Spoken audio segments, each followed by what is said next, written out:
back Absolutely. thousands of years ago, you got to remember, the Jews ate healthy. The Jews would live to be 120 plus years old. The Gentiles would all live to be 40 because they were eating lard pie, pork, and things like that, which I understand if you eat that stuff, but they were all dying at 30, 40 years old. They were getting mad. They were living 33% of the life that the Jews would. And they thought that the Jews were putting a curse on them. That's how superstitious they were.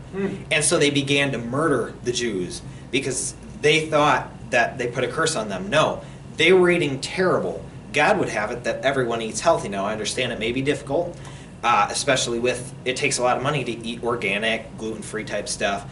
But you got to remember that's where it all began. So when people call you old-fashioned, maybe people at your school will call you old-fashioned, you should smile when they do that. You should Good thing. you should shout out loud, "Thank you, Lord, I'm old-fashioned," because we need to go back to our roots. We need to go back to where we Amen. began. And if we're just conforming to the ways of the world, Romans 12:2 says, "Do not be conformed to this world, but be transformed by the renewing of your mind."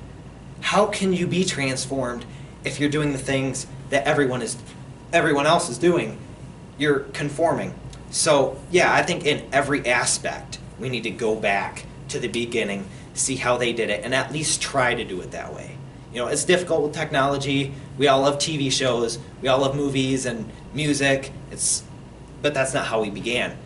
So I think personally we should try to limit our time with worldly influences and possibly even technology or unhealthy food. It may be difficult, but you got to understand that that's where we began. And so that's where we should go back to.